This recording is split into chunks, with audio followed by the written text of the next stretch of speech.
the Men in Black.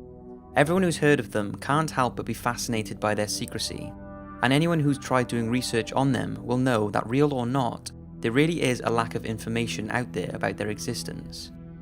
Now, most people's perception of them comes from the famous movie The Men in Black, or even the observers from Fringe, but in this video you will see that the real thing is far more terrifying than how they are portrayed in the media.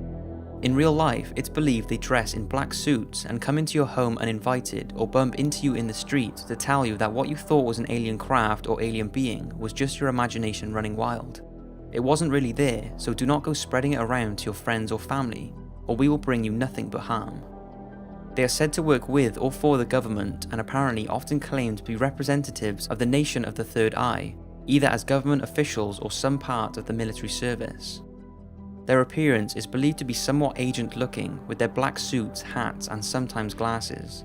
Those who believe they have been contacted by them say that it's not their clothing that disturbs them though, but their unusual facial features and odd behaviour. In 80% of believed reports, they have been described as having no facial hair, large unhuman eyes, bizarre movements, and monotone robotic voices.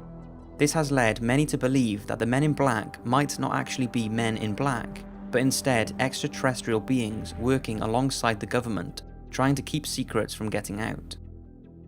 If you have seen the video I made about believed Men in Black encounters, you will know that visits from them date back to the Maury Island incident in 1947, but since then there have been hundreds of believed visits from them, 5 of which I talked about in that other video, such as Albert K. Bender's encounter in which men dressed in black harassed and threatened him after he was going to publish what he believed was strong evidence of alien sources, leading to him closing down his publications, right up to the famous actor Dan Aykroyd's encounter in New York City.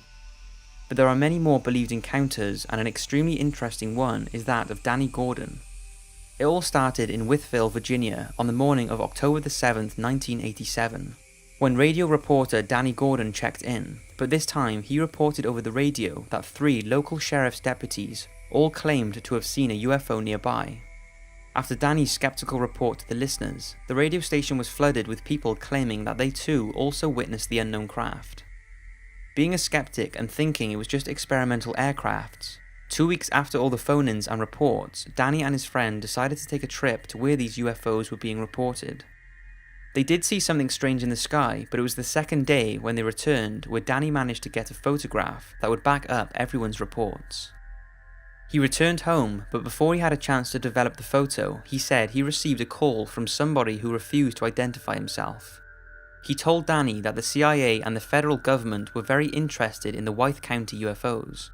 Danny also received a few unknown calls from a person saying, "It's not for your place to be messing in defense matters."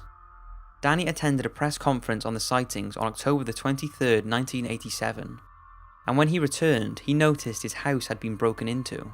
Nothing was stolen, but Danny is convinced someone was looking for the photographs he took. He quickly developed them, but they were poor quality, but a few weeks later he managed to spot the UFO again in the sky, outside of a mall whilst with his family, and once again photographed these mysterious lights. For weeks after this, he was harassed by phone calls from believed government agents, and on one occasion, 2 men visited his home to supposedly interview him about the UFO sighting. Danny said they stayed for around 45 minutes. One was talking and the other man was taking photographs of his home. They told him it would be published in the local newspaper and that they would send it to him.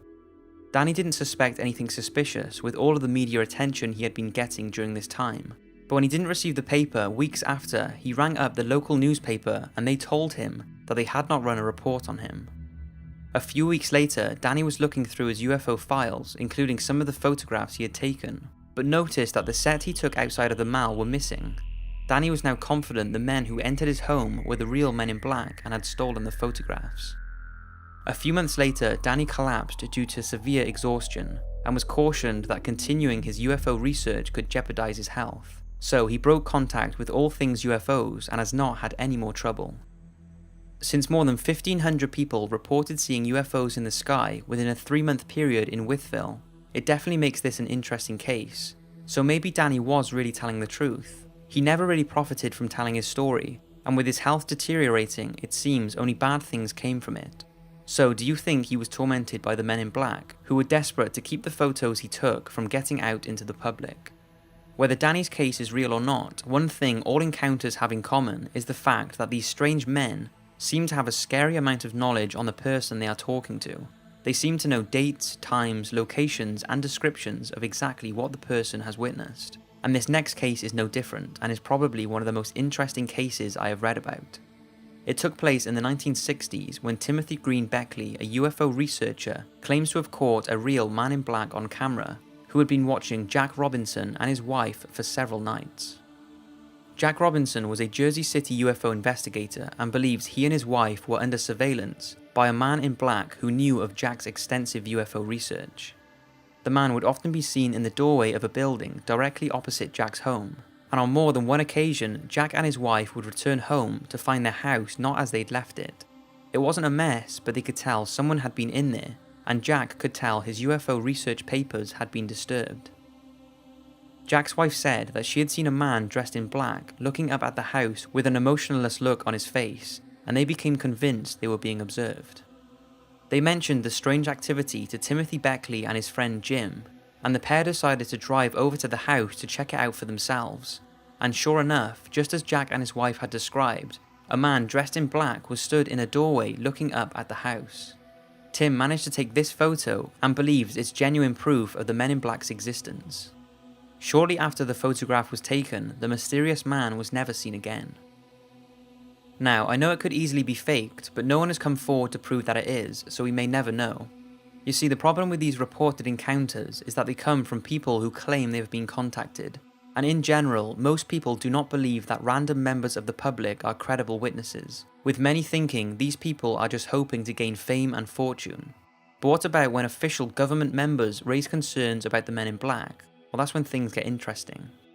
In 1967, the United Air Force expressed concern that there were a number of people claiming to be part of the US services, going around dressed in black, telling UFO witnesses to keep quiet. Colonel George Freeman, who was a spokesperson for the Project Blue Book at the Pentagon, which was responsible for a series of studies into unidentified flying objects, said this: "Mysterious men dressed in Air Force uniforms or all in black and displaying impressive credentials from government agencies have been silencing UFO witnesses. We have checked a number of these cases and these men are not connected to the Air Force in any way. We haven't been able to find anything out about these men. By posing as Air Force officers and government agents, they are committing a federal offense. We would like to catch one. Unfortunately, the trail is always too cold by the time we hear about these cases, but we are still trying." Although this certainly doesn't prove the existence of the Men in Black, it's strange that they felt the need to raise that point. So, are the Men in Black government agents sent out to keep witnesses of UFOs and extraterrestrial sightings quiet? Or are they themselves some kind of alien being from another planet working alongside humans? Or are they nothing more than a mythical figure conjured up in our minds over the years? What do you think? I can tell you one thing from my own experience. Like I said, anyone researching them will have a hard job finding anything on them, as there is a complete lack of information on the internet. So if they are real, then they sure as hell are being covered up well. So that's it for this documentary. I hope you've enjoyed, and remember, if anyone knocks on your door late at night, shortly after you've seen or been researching aliens and UFOs, it's probably best not to answer.